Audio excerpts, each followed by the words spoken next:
Os 3 piores ingredientes para o seu intestino. Eu me chamo Sara Jéssica, sou nutricionista e ajudo você a potencializar a sua saúde através da alimentação. Já se inscreva no canal para você ficar por dentro de todos os conteúdos relacionados à nutrição, alimentação, saúde e estilo de vida saudável.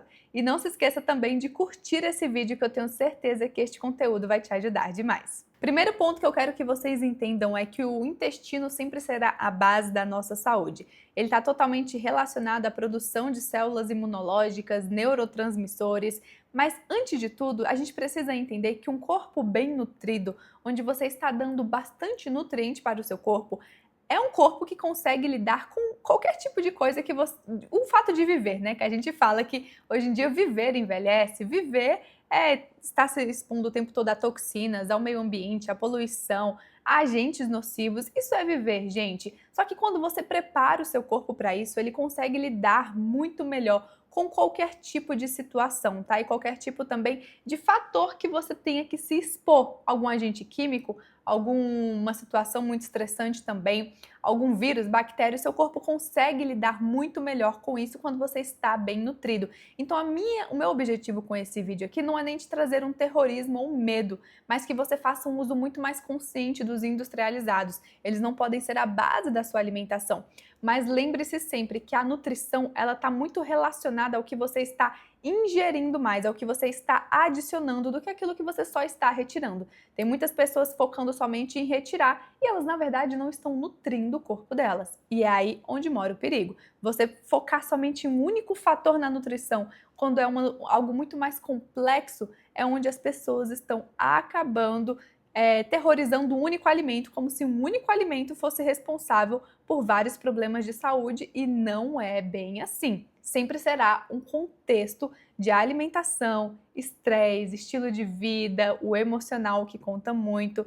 Isso sim é muito mais complexo do que apenas a gente terrorizar e justificar e falar que o responsável por alguma doença é apenas um alimento. Trouxe essa consciência para vocês antes de falar dos ingredientes aqui, para vocês se acalmarem antes de tudo, tá? Calma. E pense também que o nosso corpo, ele se adapta muito fácil, ele consegue se renovar de uma forma muito fácil. Se você começar a já retirar esses alimentos e nutrir o corpo de vocês, quando vocês tiverem que consumir qualquer alimento fora da rotina de vocês, que isso é o viver, isso é o comum, a gente acabar consumindo coisas fora da nossa rotina mesmo, em uma viagem, quer experimentar a cultura local, isso é normal, gente. Só que prepare o seu organismo para isso, prepare o seu corpo para isso, e ele vai lidar com tudo isso muito bem. Então, o primeiro ingrediente que é muito ruim para o nosso intestino quando consumido a longo prazo em excesso é o glutamato monossódico.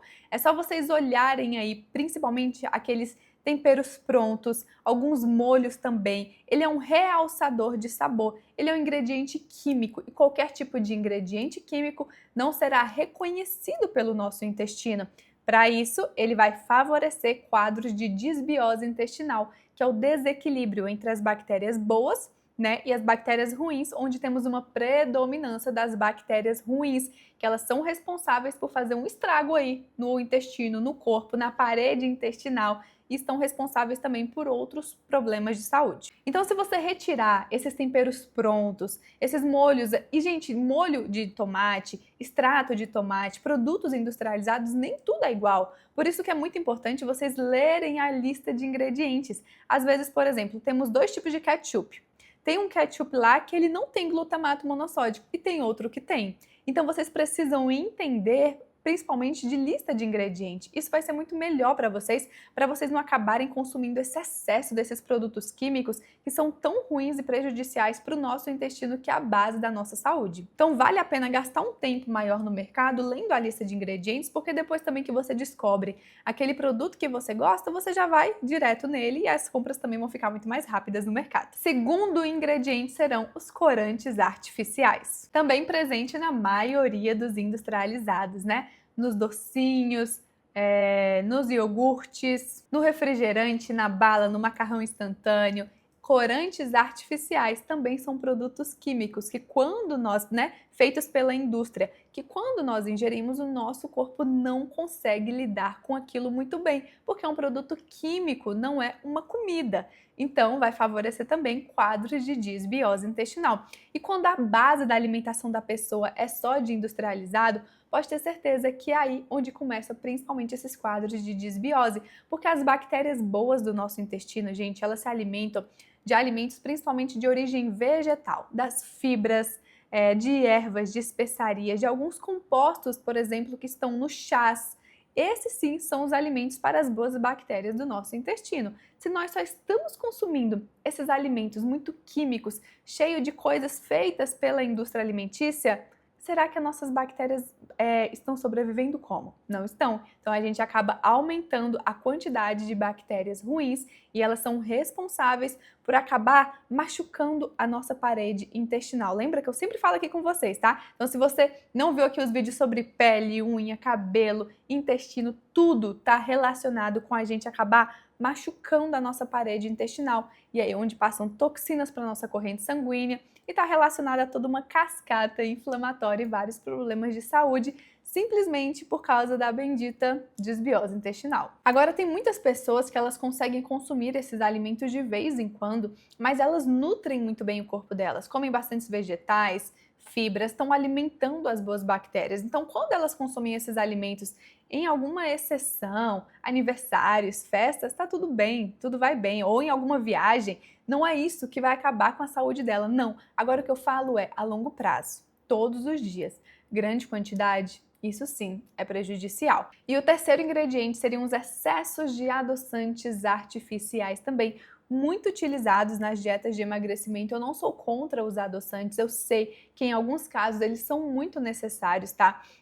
Para uma pessoa que está passando por algum processo ali, muito viciada em doce, ela precisa ir mudando o paladar dela, muito viciada no açúcar, a gente pode utilizar ali o adoçante, mas o excesso de adoçantes químicos, artificiais, também não são reconhecidos lá no nosso intestino, porque é uma química. Por exemplo, a sacarina ela é derivada do petróleo. Então, são coisas químicas que nós estamos ingerindo e que lá as bactérias do nosso intestino não conseguem entender aquilo como um alimento e aí acaba acontecendo toda a cascata que eu já expliquei para vocês. Então, a grande importância é a gente colocar esses alimentos como exceções também. E lembre-se sempre, nutrir o seu corpo. Se você às vezes precisa estar passando por um processo de emagrecimento, né? E você era muito viciado em doce, e agora você está mudando um pouquinho o seu paladar para os adoçantes, né?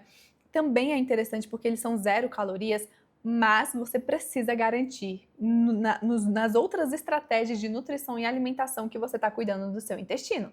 Consumindo bastante fibras, vegetais, frutas, verduras, fazendo exercício físico, se hidratando, dormindo bem. Aí sim, você consumir um adoçante ali no seu processo de emagrecimento, tá tudo bem. Só que você está fazendo a outra base muito bem feita e você está garantindo com que as boas bactérias do seu intestino estejam sendo muito bem alimentadas. Agora, em excesso, não tem como, né? Não vai ser bom para o seu intestino. Então, sempre seria bom a gente optar pelos adoçantes mais naturais, como por exemplo a estévia, que ela é derivada também de uma planta. É muito mais natural, tá?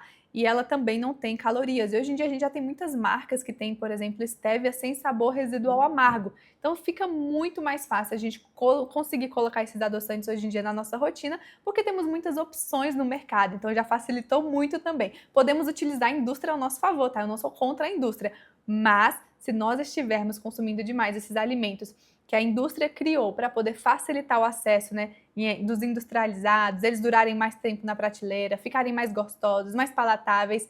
Infelizmente, esses alimentos estão prejudicando a saúde a longo prazo, principalmente favorecendo quadros de desbiose lá no nosso intestino. Então é isso, quando a gente nutre muito bem o nosso corpo e a gente garante com que as boas bactérias estão bem alimentadas, pode ter certeza que o corpo de vocês vai conseguir lidar com a vida de uma forma muito mais fácil. Vocês não vão ter esse tanto de alterações que acabam iniciando lá no intestino, alergias alimentares, intolerâncias alimentares. Isso pode estar sendo causado hoje em dia principalmente pelo excesso de produtos industrializados que vão ferindo, machucando o nosso intestino, abrindo a parede do nosso intestino e aí acaba tendo uma resposta imunológica muito exacerbada a determinados alimentos. Mas isso nem começou com o alimento. Começou às vezes com uma barreira danificada com o excesso de industrializados. Então, se a gente só voltar para os alimentos mais naturais possíveis, pode ter certeza que a longo prazo a sua saúde vai te agradecer. Finalizamos por aqui, até o próximo vídeo.